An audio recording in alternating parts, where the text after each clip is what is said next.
Hello everyone and welcome to a new video. Today I started to film this video because I finally had some daylight here in Norway and my parents started to vacuum clean the second I started this video, so please just hopefully the camera doesn't pick that up too much.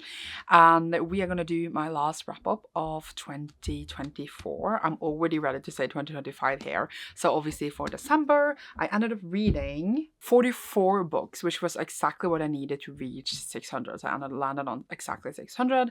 We'll talk about that more probably in my next video of like how the year went and the plans for this year now. So without further ado, let's just get started. We're talking about the books I read in December. And I started off December with manga night. We had manga night on the 1st of December and I had decided to binge one specific manga series, which is 11 volumes, which means that I also get to talk about 11 books in one go, which is amazing for the length of the video and for me editing. So it is Frieren volume 1 to 11, which was the series I decided to binge. It was kind of random, but also I heard just people talking about it, and then I had it like in my mind to just like buy the whole thing because it wasn't that many volumes, perfect for a little binge. And I'm very happy and pleased with my binge. This is like a I'm stuck in my t-shirt, adventure fantasy manga where we are like in a fantasy world and we are the heroes that are done with defeating the Demon King. We are already finished, and one of those people in that party was an elf who was a healer, and she lives longer than everyone else in that party. Everyone like they were human, so they will die, and she will live on at least for like 1,000+ years, etc. And it's about her realizing that she wanted to get to know them better, but she never managed to like take away her aloofness of like being an elf, of not being human. And now she's kind of collecting a new party and like going out on a new journey, not to defeat the Demon King this time, but they're going on a new journey for a different mission. And we are like she's getting to know people and world in a different way, I guess, than she did, I guess, the first time she did this. And it's very sad. It has a tint of sadness the whole time. She thinks back to like the flashback of her friends and their journeys together throughout the whole like series. And then there's like different trials and battles and just helping people and get to know people. There's obviously still demons around that fights them. It's like a perfect like adventure story in like a fantasy world, reminding me of like I need like manga that where you're in a fantasy world going on like quests and missions and etc. Very much up my alley, something that I very much enjoy, where you get attached to the characters and you explore this world, and it's very like fantasy-esque adventure-like thing where you are like on the quest story, you are on the road, and it's like perfect for my tastes and what I enjoy in stories. So I knew I was going to enjoy it, but I enjoyed it much more than I thought I would, and I'm very, very excited to continue. Obviously the series is not done yet, and I'm very excited to get volume 12. I watched the first episode of the manga. I'm excited to continue that as well, even though obviously I know what's going to happen next. But it's very fun to see the story in color and the voices and the music and all that. Like the animation in general is so much fun to see when especially I have read it. So I'm very excited to continue that eventually whenever I get the time to do that. But overall super, super enjoyable and would very much recommend for anyone who likes that genre. Necessarily also for people who don't, because it's just fun and good overall. So that was the first thing. I'm just going to put them down. After that, I went straight into A Jingle by Mingle by Julie Murphy and Sarah Simone. This is the third book in the Christmas Notch series, where like we have three different people that used to be this previous boy band that all meet different women, and then it's like sexy and it's like Christmassy, like full of smut, etc. I didn't enjoy this as much because it started off with them already have met and had a one-night stand, and then they just keep having sex and then also falling for each other. So in this one, they like had already established, they didn't have like the build-up, you know what I mean, because they already done it. But like obviously people like that kind of story as well. I didn't necessarily hate it or anything like that. Like I was entertained. It's an easygoing smut read that is Christmassy, so that was fun. That was my one Christmas book to read every year apparently, and I do believe after reading 3 of them, the first one is my favorite, and I'm very unsure is it coming more because there was only 3 people in that band. So I assume now that the series is it done? I am actually unsure. I know also there's like short stories between every book, and I haven't read a single one of those, but I am considering it. But then like I don't know if I care enough, so we shall see. Those are only available like digitally as well. I do believe I gave that 3 out of 5 stars. Then I read a library book, which was Terapeutens by Linda Sandbeck. This was like the therapist's Christmas, and it's about this woman who's struggling like celebrating Christmas with her kids, and her mom really struggled also. Like when she was bringing it up, her mom used to live in a like children's home, and then she like is very scarred by that still, and now she's living in an elder home, and they're struggling like figuring out how to celebrate celebrate with her. The whole book for me was a bit like messy, like the writing wasn't in a way where it really got me into the story. It did make me feel for the characters. We were jumping a lot in like the mind everywhere throughout the whole book, and I didn't really end up enjoying myself at all. I just read it because I thought it seemed cool, and the person who wrote the book was a guest lecturer at my school. So I was like, it's not like I hated it, it just wasn't a book for me, and it felt very like thoughtful in a way that I couldn't really get into it. And I do believe I gave it maybe a 2. Oops. I will put the next 2 together because they do hang together. I read Forever and Sinner by Maggie Seawater. So that is the 3rd and the 4th and final book in the Walls of Mercy Falls, which was one of the series I needed to finish this year or last year, whatever we say, which was chosen out last year randomly. And then I read it. It is like a werewolf thing, YA fantasy thing with romance. And I actually ended up enjoying 1 and 2 more than 3 and 4. And I didn't particularly enjoy those either. I enjoyed, I think, 2 the most. I think I get that a 3 and the others are 2. And the last one is kind of like follow different characters altogether. So like that is a different like, I was going to say coupling. And then the 3rd one like kind of ended in nowhere. And I was like, what? This is like the final book in the series. So I didn't really end up enjoying the series overall. And I owned 1 and 2, but I'm gonna get rid of them because I don't really feel like keeping this one. Oops. I don't really know why, but my parents really went hard on the vacuum cleaning. I feel like they usually don't vacuum clean that hard, but now they're like really going for it. I'm like, my dudes, please. It's been silent this whole time. Either way, the next I can also put together, which we love to see, and that is the rest of the Amber Ashes quartet. So I read, I'm stuck in my t-shirt again. I reread number 1, and then all of this was a reread. So I also got through A Torch Against the Night, which I was in the middle of in the end of November. So I knew I was going to finish that. And then I also got through A Reaper at the Gates, as well as A Sky Beyond the Storm. I do believe I only read this once. I've only read A Reaper at the Gates once as well. I do believe I read these once. And then Amber 3 times now, the first one, and then Torch 3 times now. Or this 2 times maybe? I don't even recall. I don't know. It doesn't really matter. But I reread them to read Heir, which I will talk about soon as well. And it was absolutely a blast, obviously, because the whole one of the books is one of my favorites of all time. So that is the only reason, obviously, I would read through a whole series again if I really loved it. I mean, I feel like I could do it with one I didn't love as well. That's beside the point. I really, really loved it, obviously. We are set in this magical, I was going to say, world, and we are set in the Empire, which was one of the kingdoms there.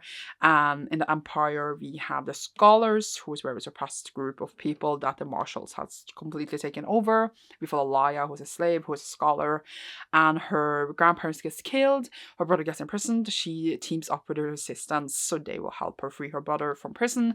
And then she needs to spy on the Commandant, who is the leader of like one of the leaders in the army. And in the army we have Masks, who is like the most elite soldiers / assassins, and we have Elias, who's a mask but he doesn't want to be one. He wants to escape, but if you escape and fail, which everyone does, you get executed. So he is like, you need to really consider his escape. There is a magical trial, there is prophecies, there is amazing characters. Laya and Elias are the main characters in the first one, and then we also have Helene, who comes in later. I get emotional thinking about them. I love them all so much. They're all like soft and beautiful and grounded and selfless and loyal, and there's just so many good quotes. I'm getting goosebumps just thinking about it. The world is amazing. I love the characters. I love brutality of it, which is maybe wrong to say. It is a completely amazing series, and I love it so much. I read Heir, and I will talk about that very soon, but yeah, I love the whole series, and I gave it a 5 out of 5. They're very enjoyable. Would read anything that Saba writes ever. Then I have The Wheel of Osheim by Mark Lawrence, which is the final book in the Red Queen's War series,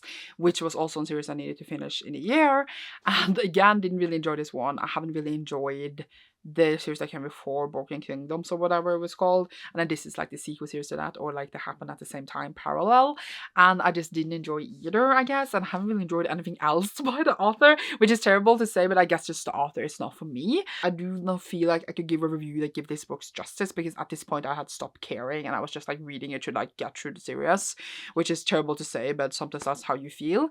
So yeah, I'm sorry, and we can move on. Then I read My Hero Academia Volume 38 by Kohiro Koshi, which I'm just gonna keep saying this, but apparently 41 is the last volume and I'm not ready. We are in a big battle, it is fun. We have 80% of the population has a superpower or a quirk, and it's turned into supervillain and superhero society. And we have Midoriya, who doesn't have a quirk, but then he ends up with one and becomes the greatest superhero of all time. And then you need to follow the story to find out what's gonna happen. We have a school, but really we haven't gone to school in a long while and it's just stressful, but I'm sure it's gonna work out. I'm sure. I have heard people were disappointed in the ending, I think, so yay. I then finished Knife of Dreams by Robert Jordan, which was the next one in a Wheel of Time. We had a Wheel of Time live show in the month of December. Next one is in February. And this is the last of the Jordan books, and it drags on and on and on and on and never ends. And there's a lot of like repetitive writing. Still, I love the series and somehow still want to reread it again eventually when I want to get to that. But it was enjoyable because some cool things happen, but it takes so long while it's hard to care for it sometimes. But the next one is my favorite, and I'm excited for that. And if you don't know, Wheel of Time is about these boys from Atmosphere that goes out in the big world, and one of them is the Dragon Reborn, and then they need to defeat the Darkborn. And it's a lot of elements, a lot of POVs, a lot of cool magic, a lot of dragging, because that is what Wheel of Time is known for. So I did really hard try to finish some of the series that was picked out like in the beginning of the year of things I need to finish. And I did try to read Mengele Zoo, or didn't try, I did read this, which is number 1 in the series, and then number 2 in the series, Himmelblomsttreet, which is the Sky Bloom Tree, both by Hat Atelier, which is 1 and 2 in the Mine Order series. I had 3 more to go, and I didn't get to them, but I'm like, have this thing where I will probably read them now early in 2025 to like check that series off because it was already picked out, if you know what I mean. And Mino I had read before because it was a series that I had, there was like a series where I needed to continue, but I needed to reread the first one. It basically for this boy living in the Amazons, and then his home gets destroyed because capitalism. And then I didn't mean to laugh, but it's like a sad laugh. And then he becomes a terrorist to stop this from happening. And it's like, it is a commentary on capitalism, but is the choice to defeat capitalism to kill people that shouldn't obviously be, you shouldn't support murder, but in a way like it is just like it is fiction as well, and you really feel for his character. Here we follow someone else that meets him, and then I didn't really enjoy this one at all. I do like this in a way, but it used to be one of my favorite books and I gave it 5 stars. And now I didn't really enjoy it as much because I also think it had a lot of problematic aspects. It doesn't challenge well enough. It is written a couple of years ago, but it uses some like slurs and stuff, and I was just like, ugh.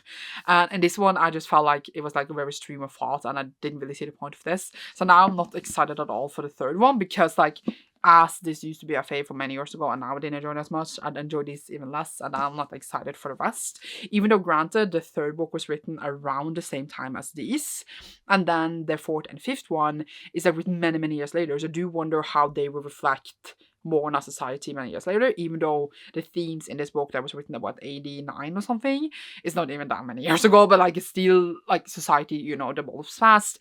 It still has so many relevant topics still, because we don't solve shit, we just make the world worse. Yay. I then looked at the list I had written in the beginning of the year for like, for example, most anticipated releases, and I decided to read some of it. What on the list was An Education in Malice by Addie Gibson, who has now turned out to be one of my favorite authors. And this one is kinda a modern retelling of Carmilla, which I didn't know as I went into it. I haven't even read Carmilla, I just know about it. And we are on an all-girls school. There is like a weird toxic relationship between this teacher and one of the students. Maybe one of them is a vampire. Maybe we follow another point of view that gets involved with all this vampireness.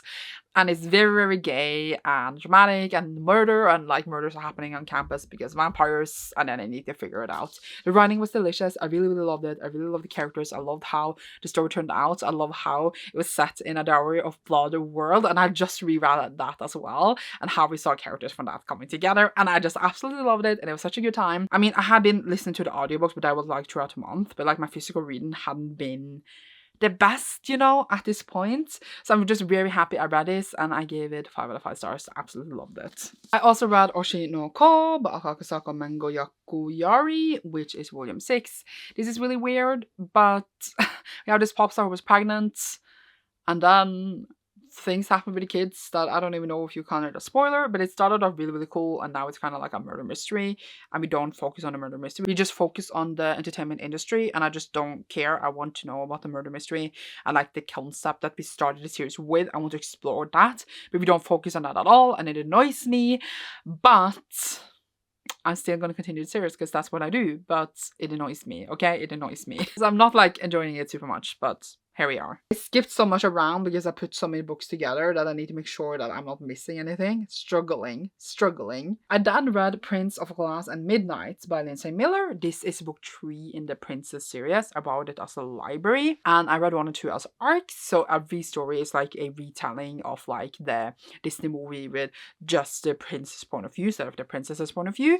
This one was Cinderella. I didn't love this as much as the others. I really enjoyed the first one, which was Ariel, and then the second one, which was Aurora, was like fine. I thought the concept was cool, but then I just felt like it didn't like align as well with the movie as the other two. Especially like I think Ariel or Little Mermaid or whatever we want to say was like perfectly aligned with like added stuff on the top that could have been canon. And I just felt like this didn't have that stuff, and I just didn't enjoy it that much, sadly, because of this. It was fine though. It was not like a terrible. I know I'm definitely not the audience for it. And I do believe like if you have someone, for example, that really wants to read and really love Disney and really love like the princess movies, etc., these are just perfect books to make them read because they're very easy to read. They're very short and just perfect to like have them invested already because they are known with the movies already. I am a person who really loves Disney, but I just feel like I needed a bit more from these. The first one was really good, but the second two has not been my fave.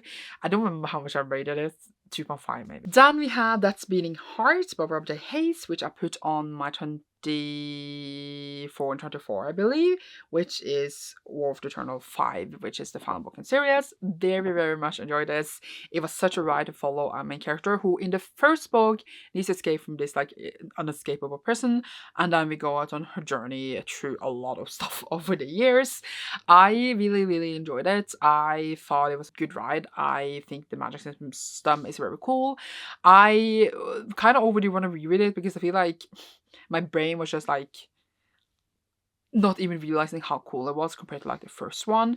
I really enjoyed the first and second, and I love how things came out to play, and I did enjoy the turn, even though not everyone did, because it does skip in time a lot.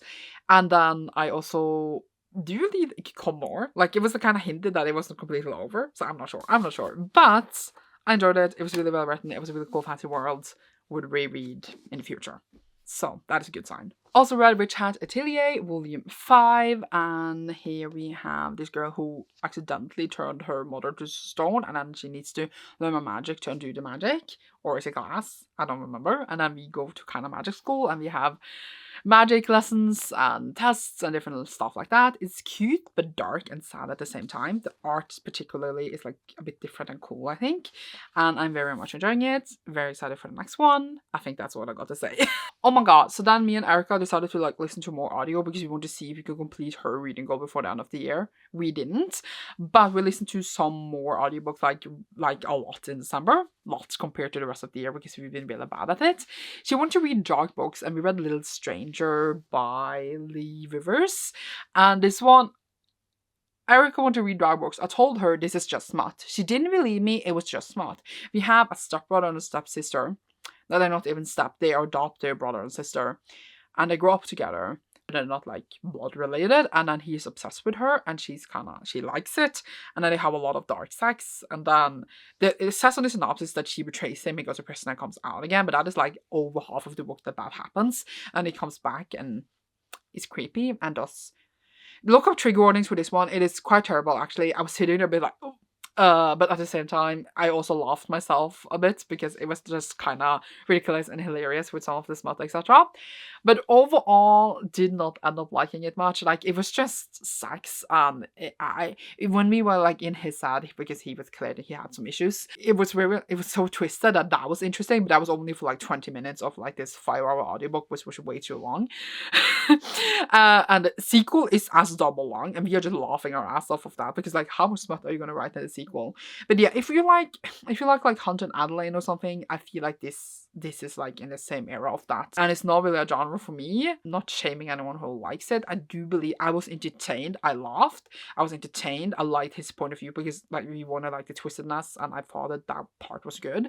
But other than that, I didn't really particularly enjoy myself because it was just like smut, and then like it was it was a bit extreme even for me. I'm giving it a 2 because I had a good laugh. I could be entertained sometime, and like it was the worst thing I ever read. I don't know how to say, because it knew what it was doing. It knew how terrible it was, and in that regard, I don't think it deserves a 1 from me. I give it a 2. Not really like anything I would really recommend. It was a wild ride, but now me and Erica have an inside joke where we can say, yeah, but at least it's not a little stranger, and I will laugh, so great. Then I looked again among my list for most anticipated releases, so I managed to get through The Poisonous Redrewing by Bethany Baptiste. I didn't really end up loving this, I'm sad to say. We make illegal love potions to support the family, and then like there's different like potions and stuff happening. I couldn't really get into this. I was just kind of not liking myself. There was just, I just wasn't compelled with the characters or the writing or their world really, so it just felt really flat for me, sadly. I don't necessarily think that it was the worst book, a bad book. I just think that it wasn't a book for me at the time. Not sure if I will try to reread maybe on audio, or if I'm just gonna let it go and realize that it wasn't a book for me. But yeah, I don't particularly have anything very good to say about it or very bad to say about it. It's just like very in the middle, feeling fine about it. Then another audio Eric and I managed to get through after saying we were gonna read it all year was The Familiar by Leigh Bardugo, which obviously was one of my most anticipated because Leigh Bardugo. And this one is set under the Spanish Inquisition. We have a main character who is Jewish, and then she needs to hide it because people are after everyone who is not Christian. And then through Hebrew, she uses the language and then like it's magical. And then obviously she's scared of getting caught through this, but then people notice her so that she can do this magic, and she's offered to like go in front of the king, and she wants a better life for herself because she's been living in poverty for a long time. And then they start like lessons with this like other dude that is like very ambitious and like his servants, and then it just like plays out from there. I think the atmosphere and the writing was absolutely delicious. I was invested in the story and what was gonna happen to the characters. The setting, like as I said, like atmosphere, I was really living in it. It was very well written. It was just sometimes I was kind of uninterested. It's very like godly fears and bases itself upon that, and sometimes I'm just not as invested. I know that obviously it's very normal to have those themes in the book and there's nothing wrong with it in that way, but it's just something about like I wanted more twisted or like turned around or like done in a way that it's just not very typical for me to be very invested in a kind of plot like that, and I wasn't as invested I wanted to be. It was a very good book and I gave it a 4-star, but it was something holding me back for feeling like it was a 5-star book, even though, as I said, the characters were good, the character development were good, the story and the world and all that, the world, which is ours, but obviously with magical elements. I enjoyed how it all played out. I was very curious to see how it was all playing out. So in not any regard was it a bad book. I don't regret owning 4 copies. I think it was very well written. I could probably listen to it as a reread if I felt like it, and I had a good time. So I'm happy I read it now before the new year, and I enjoyed it. It's just not a favorite. You know what I mean? I did it through the video and I realized I forgot to talk about one book, which doesn't really surprise me because this was written right after Skybound the Storm. I read A Fire in the Sky, and apparently like it was easy to miss it on the list, by Sophie Jordan. I accidentally read this because I thought it was for the favorite YA. Very shocked when cock started to come out of the pants and they started to describe sex, and I was like, this cannot be a YA. No, it was for Fairlit Romantasy, not the YA box. And it's about this young girl who's like the whipping girl of like the royal family. So when they did bad things, she got whipped and punished for it.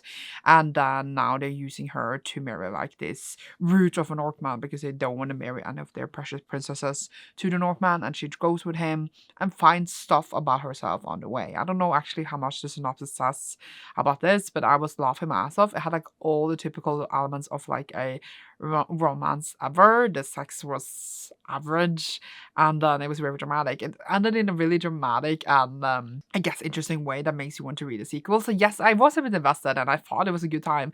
I was just kind of shocked about the whole thing because I thought I was reading a chill YA thing with dragons, and then it turns out to be a bit more than that. It was hilarious for me and I could have a laugh about it. It was absolutely ridiculous to recount the whole plot to my friend just to be like, this is all happened in this book, and she laughed her ass off with me as well.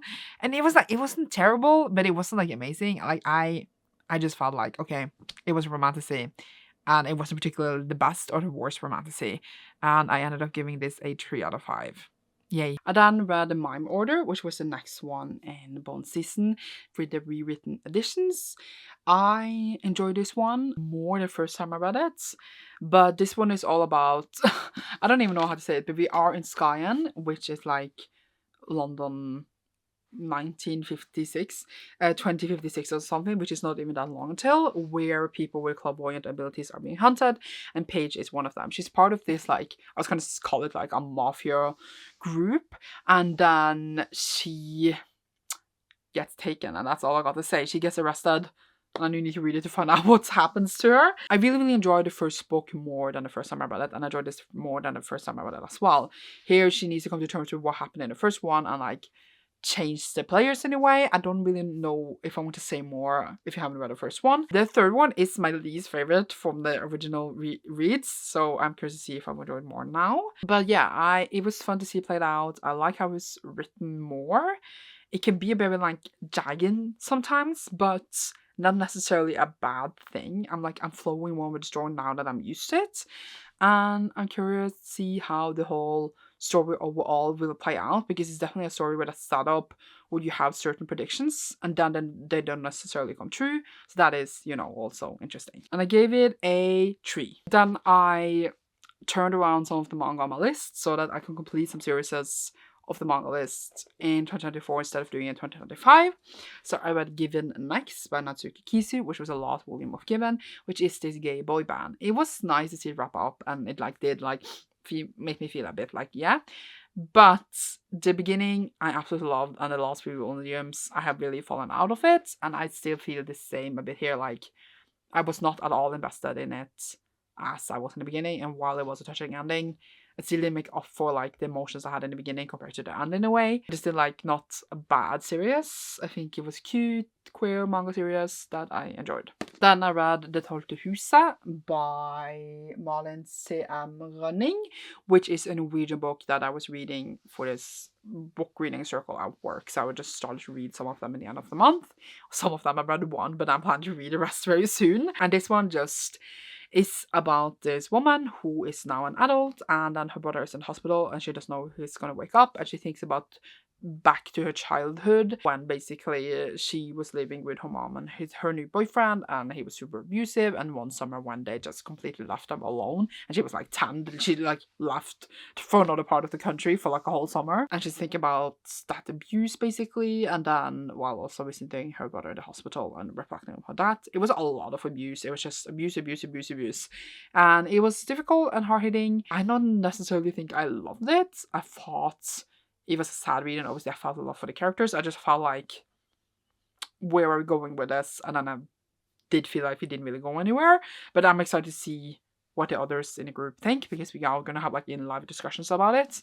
But that is the impressions I'm left with. So I give it a 3, I believe. Then I read I'm the Dark That Answers When You Call by Jamison Sia, which is a sequel to The Monsters Me or something. I don't remember exactly the title, but that is like about a dark like ballet dancer, and then she does like this deed kind of it almost like a devil-like creature to win the ballet stuff that she wants to, and this is the sequel to that.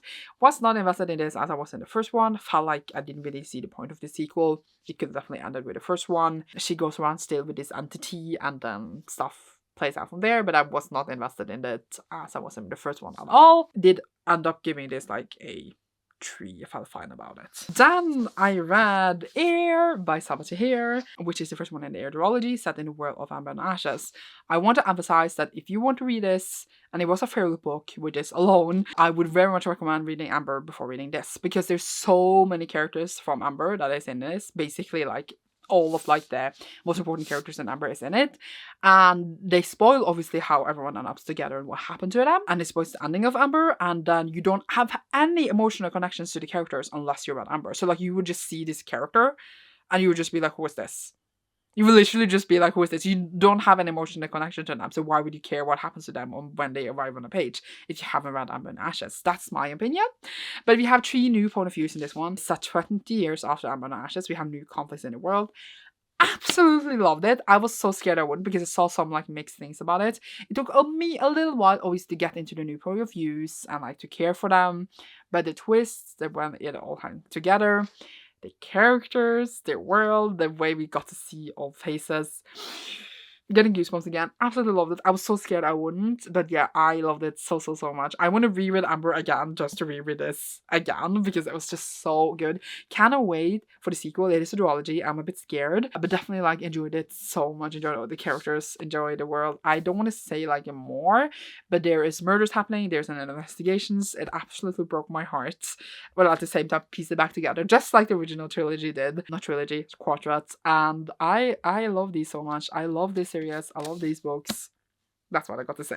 I also finished another manga series which I've been reading for years and years and years, which was Noragami, and this was Wheel of Osheim, which was the last one. It has been a long ride, and it kind of breaks my heart that we are done and we are over with it. And it's been a lot of back and forth, honestly. Like the same thing has happened, and then we solve it, and then we don't solve it, and then we go back and forth and back and forth. And then literally the same thing happened in this one. Like, what has happened before that we went back and forth on a billion times happened again in this one. Just this time it actually ended. And I was like, dude, we have been using this same storyline 400 times. I still love the world and the characters a lot. I just think like the plot itself could have done a bit more work or ended literally like 10 volumes ago and it would have been the same. But I love Yato, I love Yuki and Hiyori so much. I love them all and it's been a ride and I'm grateful for it. So I'm not gonna hate on it like that, but it has been a bit of a shaky ride in the last few months, but we are here in the end now. And I will miss them all. I will definitely reread it. And I feel like if I read them all close together, I might feel more of like the consistent stuff that I felt I've been missing because it's been a far ride between each volumes the latest years. I then read Near the Bone by Christina Henry. I listened to this on audio for this book club thing. And this I enjoyed, which is a bit weird, but I'm a bit traumatized. It follows this woman who lives on a mountain with her husband, and then these tracks shows up, and then they're hunting this bear that turns out to be more than that. While at the same time, she's also trying to escape from her husband, who is severely and utterly and terribly abusive to her. Because we go into very much hard details of his abuse to her. So if you are triggered by that, then don't read it because like we go into detail and we do it often and over and over and it can feel a bit repetitive in that regard and it absolutely breaks your heart. I wanted to be there for this character and give her her hug. It was absolutely terrible. I did enjoy it still though because like it had a lot of suspense. I was literally like standing there like what is going to happen next. I felt my pulse being like because I really felt the suspense of the story. She's trying to escape from two monsters like her husband and this like beast-like thing that we don't really know what is. Obviously, it's still like very mysterious to actually know what's going on there, but I do think that overall the story managed to really make me care for the character. I wanted her to escape. I wanted her to not be there anymore, and I felt like it still had some good twists in there that I didn't see as we first started the book, and I was like, so overall, I did enjoy it, and I gave it a 3.5. I then read Hollow City, which was the next one in Miss Peregrine's Peculiar Children, which is the bottom read of the series we're doing in my Patreon. So I did enjoy this one, but I don't think I enjoyed this one as much as I enjoyed the first one. I think the first one has the best concept and plot, and like setting up the grammar for the story. It does it really, really well. And then like this one is like a bit like what's gonna happen now because we're in the second book, but we can't conclude anything because it needs to be concluded in the third book. I feel like we walk a lot around here with no meaning in a way, but the ending is smashing. I'm not gonna disagree. Like the ending, wow, but like in the middle, I was just like, do I even care right now of what is happening? Not really. It uses slurs a bit. Not a bit, but a lot. And I was just like, ugh. And it's not even like that all of a book. And yeah, so I liked it, but I didn't like this as much as I liked like the first book of a reread. I was very pleasantly surprised by that. And I'm not saying that it was bad. I just like we are in limbo now, so hopefully it will play out better in the third one. Because I do remember feeling like this the first time I read them, where I enjoyed the first one a lot. And the second one was like meh, and then the third one was also meh. So hopefully the third one is not meh now that I read it in January. Then I randomly read Shanghai Immortal by A.Y. Chow because the sequel in the third edition, which I have of this, is coming in January, and I want to see if I want them to actually buy it instead of just buying it. And I heard so many mixed things about it, so I want to see, like, if I don't like it at all, why would I buy a sequel for like $50 if I don't like it, you know? And I didn't really like it. Like, it just was kind of pointless. We are like in the underworld, right? And then we have one character who's like half vampire, half whatever else, half fox spirit, and then she's like very like troublesome, but the way she thinks and talks was very weird and like kind of childish, even though it's supposed to be an adult. And then she shows around this dude that she starts to like, and I don't even know what's going to happen. They're going to steal this dragon pearl, but it didn't like really feel that the story was about anything. It was just walking around talking with people. And sometimes I like the tone of the story, and I want to see more of the world. So like I didn't necessarily hate it or like think it was the most terrible book ever, but I didn't particularly think it was very good either. So I'm sitting here like, why would I buy the sequel even though it's pretty? When I like didn't like it, I wanted to like it a lot, but it felt very flat, and it didn't manage to flesh out anything that I enjoyed about it. So I give it like a weak 3, maybe more 2.52. And I will surely forget about it, but I am proud of myself for reading it before buying the sequel. Then I also reread, which was the next and last audio with Erica, The Visible Life of Addie LaRue by Ria Schwab. I haven't read it since it was out, and if you have been on this channel, it's very glary. For a while, you might know that I own like 11 or 12 copies, and it's not even my favorite book. And I was a bit scared if I wouldn't enjoy it upon reread, because I remember reading it and enjoying it a lot, but I didn't feel like it was like a favorite. But now I feel like I fell for it even more. Like I got goosebumps, I got emotional. It follows Addie, who makes a deal with the devil to live forever, but everyone forgets who she is until one day she meets a boy that remembers her name. Very, very nice like synopsis, I think, to give. And I feel like it's very much about life and like appreciate the fact that you leave traces behind in a way, but also outsmarting the devil, which is also cool. And then just appreciating love and what you can have instead of what you can't have in a way. Sometimes I get annoyed at books that being like, oh my god, life is beautiful, la la la, look at life, yay. I get a bit annoyed, but this one managed to not annoy me to death in a way. I was very invested in her curse and in her story, and the way that I saw that Risha was planning out this story in a way, because in the beginning it's very much he's evil, but there is more to him. But then also is it? And then it's like, oh, no one remembers her. She meets this boy that remembers her, but why? Like the way the conflict and like the story pans out is very good. Like it is a bit of a long book, but reading it, you're like, especially rereading it now, I'm like, wow, there's a drawing in this. I didn't know. I never opened it. This one at least. And I enjoyed it. I kind of rounded it up to 5. Don't look at me. Because originally I feel like I gave it a 4. And I left me with a bit like, aw, feeling. And I felt emotional, and now I feel like I can recommend it more than I did before, because I've always felt a bit apprehensive liking it too much, because I was a bit like, is it really that good? But I feel like really fell for this time. The biggest critique that I can have is that it is very white, and I'm not disagreeing with that at all. Like, it is a very white book focused on very white things. It can be 2 things at once, you know. It can be a beautiful book about life, but also being a very beautiful book about a very white life. And I'm not denying that at all. Like, that is one of the biggest critique I've seen for the book. I can definitely see it. I definitely agree with it. But I also feel like you can be 2 things at once. You can be very white, but also still be enjoyable, and I can appreciate the book for what it is, not for what it isn't, if you know what I mean. But I know it is lacking in perspective, and I know it is lacking in different parts of the story, but I still choose to love it for what it has in the story, if you know what I mean. I hope you get what I mean, and that I'm not ignoring the fact, and I'm very aware of it. I can still critique this book a lot, believe me. I have had discussions with a lot of people about it, but I still enjoy it a lot. Okay, I apparently have forgotten to write up a book, so I read 45, not 44 books in December, so now you know that. The next one I read was Wolf by Wolf by Ryan Gordon, which is the first one for my Lumicred vlog, which I started now in December. I read 2 books for that. And this one I didn't really enjoy. I owned it for years and years and years. It is about Hitler winning the war originally, and then our main character is going to assassinate him, and she's also a shapeshifter. And I don't know. I don't like war stories. I don't like war stories in general. And I know it's a very important topic, and I'm not shying away from that. And that obviously should be talked about and written about and all that. I just don't want to read them.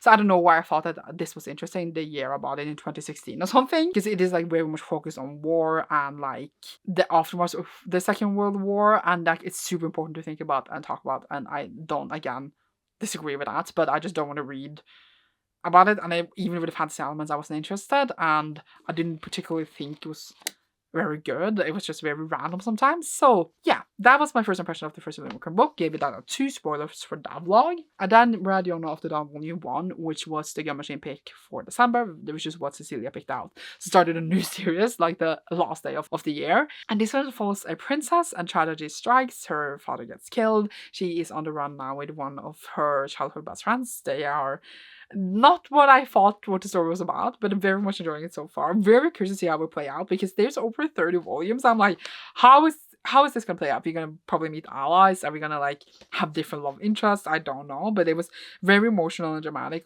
in the first volume already, and I'm like very, very curious and excited to continue and see how this princess is gonna fare on the road with the hot dudes. And there was a certain person that killed her father, and I'm like, how's that going to play out? Because we have not seen the last of this character, I feel like. So we shall see. But very much enjoyable. Very, very excited to finally start Run of the Dawn. And then the last book of 2024, the last book in December, was the next Illuminati book, which was Truthwitch by Susan Dennard, which I also owned for years and years and years. And this one is about like different witches, and she's a truth witch. I can tell when people tell the truth. And then for reasons she needs to escape, and then there's this witch hunter after them, and then she meets this other witch that is hot. And I just kind of didn't care that much. I didn't think it was particularly interesting. Like, the plot wasn't interesting at all. She's just fleeing. And then we're on this ship for a bit. And then, like, the politics, I was like, meh. The only thing interesting was the witches elements. But I just feel like it wasn't well explained or developed. But again, I will make a whole Illuminati vlog talking more about these books. But so far, not so good. But such is life. And I ended up giving this, like, a 2.5. Maybe rounding it to 3. I liked it more than the Wolf by Wolf that just had elements I didn't enjoy, but I didn't really like it, and that was a bit sad. So really glad I kept a hold of that for so many years. with both of them. But yeah, that is how I ended the year, and I hope you had a blast. I hope I haven't forgotten to write up more books, because that wouldn't surprise me, honestly. What if there's books out there I've forgotten to talk about in all my wrap-ups because I keep forgetting writing them up? Who knows? I hope you had a good reading year. More videos to follow about reading years and reading plans and all that. And again, Happy New Year. Leave a witch emoji down below if you enjoyed this, and you should see me soon in a new one. Thank you so much for watching. Bye!